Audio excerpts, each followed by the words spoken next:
Hello and welcome to Community Cast number 32. I am your host, the vocal terrorist Jesse Rain, and you are here on Sarcasm Gaming's YouTube channel.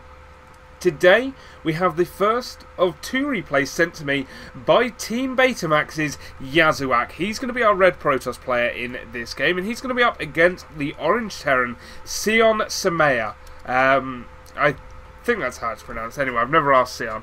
Both of these guys are friends of mine, both of them from Manchester Barcraft, and they've been practicing a lot against one another lately. They're also really good friends. But I got a few shout-outs to say at the start of this video. First of all, the promised shout-out to Billy Young, who is a friend of mine. We used to work together, and we still chat occasionally on Facebook, and he keeps up with all my StarCraft 2 shenanigans. He also provides me with links to watch WrestleMania for free, because I am cheap and did not want to pay £17.50 to watch a wrestling show. Yep, I'm cheap. Cheers, Billy. But I have 4 replays to record today, which will go up again, like last week, one a day. So that will take us through till Thursday. And then hopefully I can start bugging people to send me more replays. We've got 2 from Yazuac. We've got 1 from Jay Coopster. It should be 2, but he sent me the wrong one and then didn't send me another one when he told me he sent me the wrong one. So... and then we also have 1 from Fluttershy to round out our week. So they're the 4 I'm going to be recording today, but they will go up 1 a day rather than all 4 at once. So we're going to be seeing Ceon here with the, well, an expected gasless expand off of 1 Rax, fully scouted here by Yazuac, being a pain in the arse with his probe, just harassing this SCV. Always worthwhile to do. Oh, a little bit of lag. Do you know what we're going to do? We're going to hit Control-Shift-Escape, and we are going to set the priority to high, just to see if we can stop that from occurring. Hopefully that goes well. So looking at Yazuac, right now he looks to be doing a 1-gate fast expand. He's only got the 1 gas so far. He's not done the 2 gas opening where you put 2 in each. Excuse me. And we do have a cybernetics core going down, and... we'll have to wait and see. But right now he's not even putting any workers in this gas. Don't know if that's a mistake, but it means he's maybe just timing it out perfectly to have enough gas for the cyber core to go straight into the expand. Yeah, that makes sense to me. He's a good player. But let's see. He's not going to have 50 gas. No. I think that has to be a forgetfulness issue. Because that is going to be late. Andy. Terrible Protoss player. May as well quit the game right now. And here comes Ceon's fast expand as expected. Throwing down a 2nd Rax. Interesting to see if this changes in Heartless 1, because a lot of the metagame standard was that you built this on the low ground, you built the bunker in front to protect it from any stalker kiting, and then you actually went into 3 or even 4 racks before taking gas. But right now, only the 1 extra rack's going down for Ceon. Looks, but he's going to be having to add more. Yeah, he had a ton of money and still no gas. So, yep, going into that heavy rack production, while Yazuac himself is going to expand. We have no music. Oh well. I thought something was missing from this wonderful tableau of sounds. Tableau, the correct word there. Hopefully it is. If not, never mind. So, bunker is now full of Marines, and this is just, excuse me, this is just a lot of waiting. Andy here now with the double forge. Really, these are 2 players heading at least at the very minimum for a mid-game, if not the late game. Neither one is being even remotely aggressive at this point in the game, and because of that, you end up with these games where not a lot happens. Robo facility going down. You have to essentially wait and see exactly what tech path they're going to go. Yazuac there, going to be maining some probes down to the expansion, making sure it mines evenly, rather than mining out in the main before you mine out that expansion. It is also slightly more cost efficient if you get it just right with the timing and with the amount of probes and such like. So Ceon supply blocked for half a second. Not going to be a big deal. There's no early attack coming. And while these players are very, very good, they're still not at the point, I think, where half seconds are going to make a huge deal. That is generally reserved for the very top pros. Warp gate research is now done. Still only one gateway done. 2 more going down. So he's going to be going off, producing off 3 gates, 2 forges for upgrades, and a robotics facility. I will be stealing this build, by the way. And here comes the robotics bay.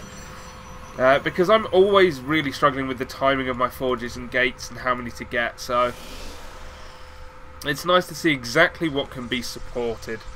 Just take a look at the worker count. It is currently 39 to 33, so that's quite nice. But it will even out because of mules and such like. Twilight Council going down, presumably so we can go straight into those 2-2 upgrades.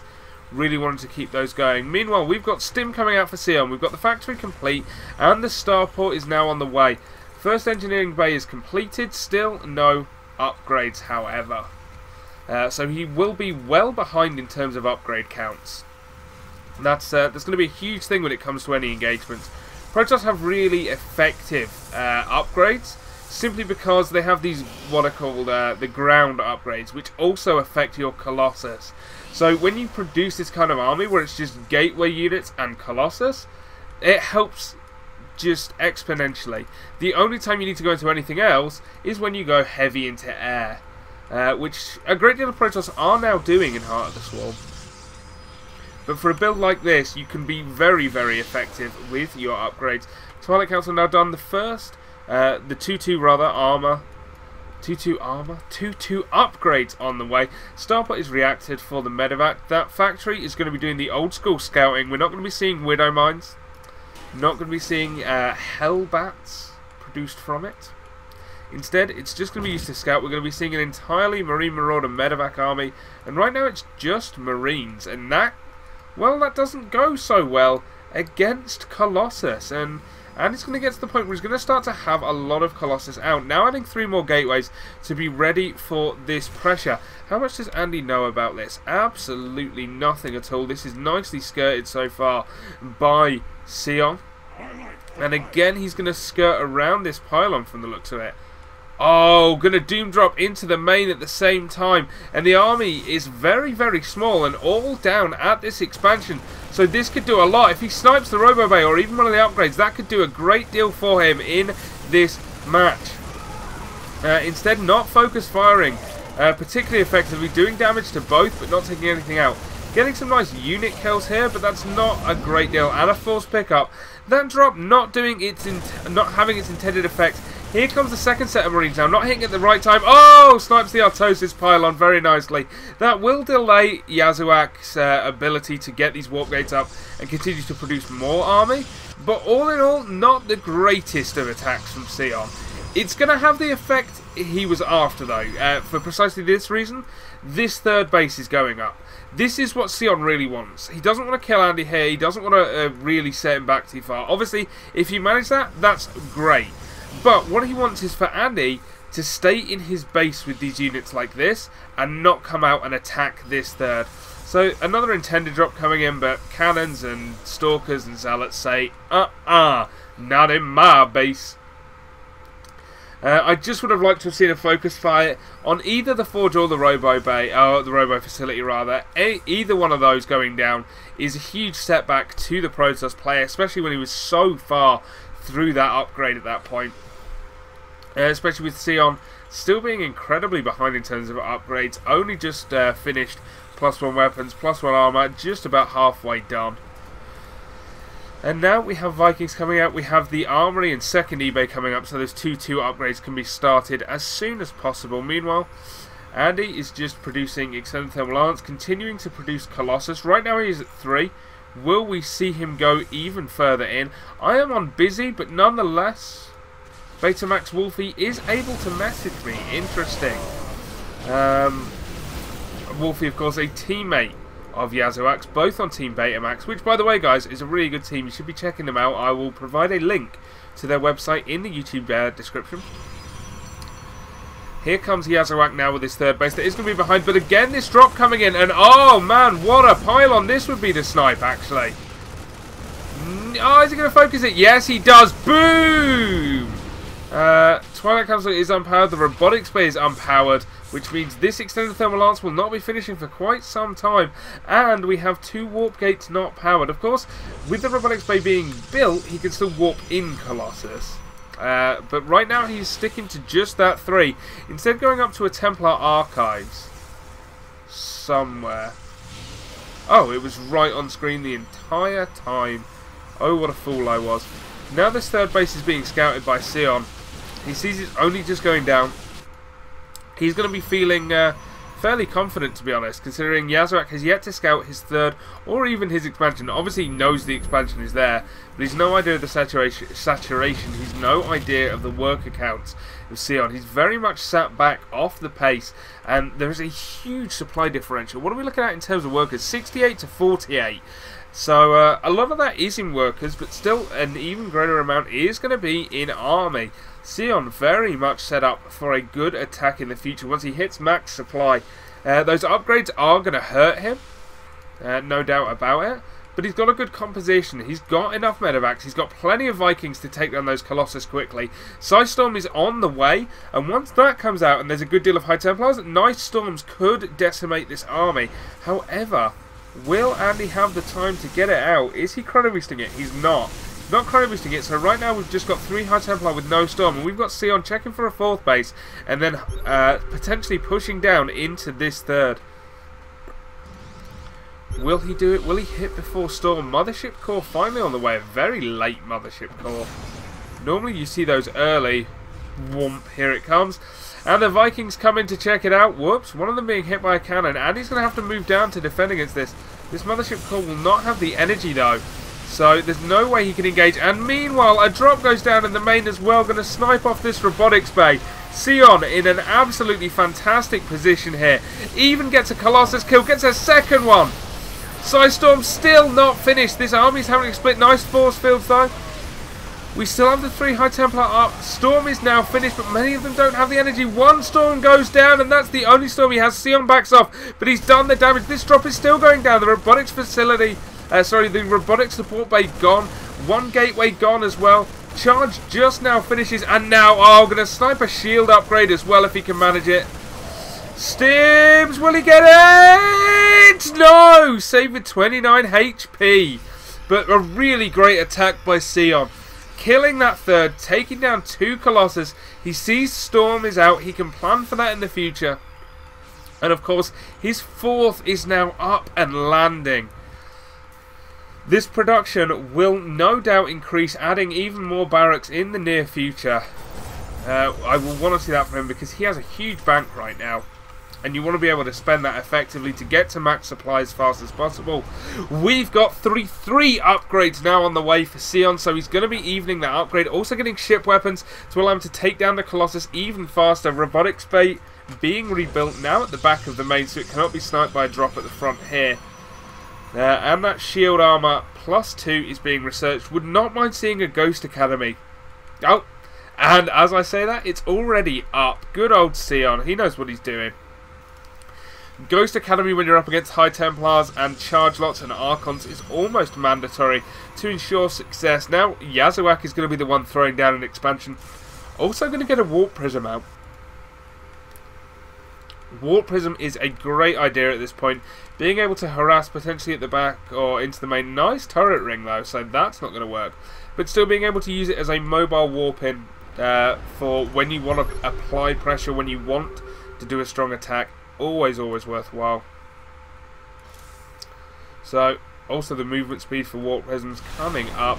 We're heading into an engagement now. Already the Vikings getting in. Half decent time warp. Great storms though, barely overlapping. That last one mostly used for zoning, but Ceon is going to be coming in here. He's still got an army to push with. If he could take down these High Templars, that would be great. But most importantly, he's forced to cancel on that 4th.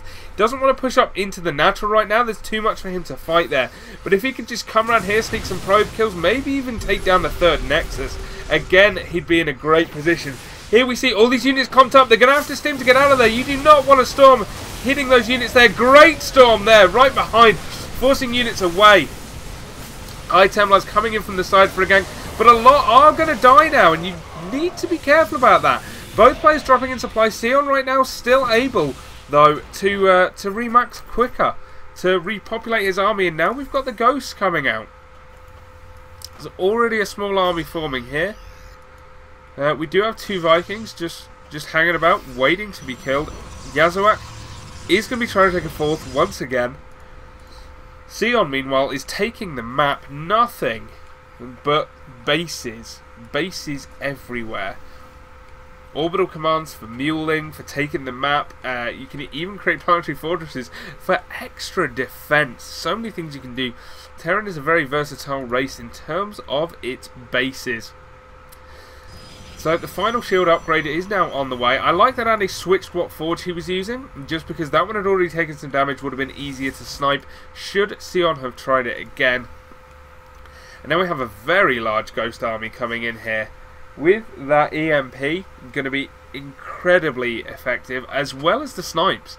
Good snipes on High Templars or EMP'd Archons will absolutely destroy a Protoss army. So Yazuac's going to have to be very, very careful how he engages here, especially since he's still very much behind in terms of supply. Look at that, 135 to 200.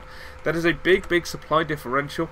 Again, a little bit of it's in workers, but that just means that Ceon is able to remax even faster. Yazuac is in a troubling position here. He's going to have to pull something out of the bag if he wants to take this game, which I'm hoping he will. But you never know. I've watched these 2 guys play each other a few times now. Watched them play each other at I-Series, in fact. And some interesting tactics on both sides. Andy normally very aggressive in the early game against Ceon, because Ceon's late game is incredibly effective. One Marine, it turns out, does not beat a Stalker. In fact, it doesn't even take the shields off the Stalker. Ceon once again looking for a base up here, but it's not there. Andy has only taken this base here. Ceon, of course, on 5 million bases. Scan goes down, sees, oh yeah, there's totally an army there. So I'm going to kill an assimilator and 3 zealots. Will he even snipe a ghost? No. So this assimilator is going to have to be cancelled. Oh, I like stimming a small amount of units towards here. He didn't stim them far enough, but anyway, we have an engagement. War Prisms dropping in the High Templar for Storms. Great move there by Yazuac, but it isn't working out for him. He just simply does not have enough. Ceon right now storming through this army, absolutely barreling his way through Yazuac, and there's only Colossus left. Colossus by themselves, not particularly effective. I don't think he's got enough now to take this. This base should fall again. With the Viking there, these Colossus will eventually fall. Nice use of them by Yazuac. Keeps them alive for as long as possible, but eventually they do fall to those ghosts. And I think Yazuac may be done here. There's a double supply differential in favour of Ceon, and this base has fallen once again. Andy just does not have an army. He has 6 zealots. That's it. 6 zealots. Ceon could literally walk into this base and kill everything here and just move his way on up. 6 zealots is not enough. We've got High Templar warping in, but they're just going to have to move straight to Archons. There's not necessarily enough time for them to build up the energy for good storms. Ceon, with effective engagements, much, much better macro. I mean, look at this. We've got bases all over the map. We've got extra orbitals. He could take this base and this base, and he has nothing to fear. Yazuac has no army. I cannot stress that enough. All of his money is going into trying to retake this expansion and building Archons. But Archons by themselves will not win you games, especially not against Ghosts. Ghosts are incredibly strong. With that EMP, with that snipe, and now with personal cloaking as well. I don't even think we have an observer in this army. We don't. So he's going to have to rely on some AoE attacks on units nearby. But that cloaking does run out, so never mind. Forces once again a cancel on that Nexus. Yazuac cannot afford to have it be cancelled anymore. I think we're looking at the end of this game. Ceon has built up his 200 food army, and now he's going in for the kill. What does Yazuac have at this point? He has a tiny army. It's high tech, but it needs effective microing, and he already loses half a Colossus's health. All that shield gone. Just good EMPs is all it's going to take. Even some snipes going down there, I believe. A decent storm, but decent storms aren't enough. Everything needs to be perfect here from Yazuac, and even then I don't think it's enough. I think this is the GG moment. GG from Betamaxx's Yazuac as he falls to EDE Ceonsamea. Great game from the two of them though. I always enjoy watching these guys play. They improve so much with every game they play against one another. Guys, thank you very much for watching. That's it for today, but join me tomorrow and I'll have yet another replay between these two players. Don't forget to check out www.sarcasmgaming.com or find more from me over on youtube.com/VoctorGaming, where right now I am playing through The Longest Journey, a Norwegian Funcom, not RPG, the point-and-click adventure game. That's the term. As always, breathe. Thanks for watching, and I'll see you all again tomorrow, no doubt.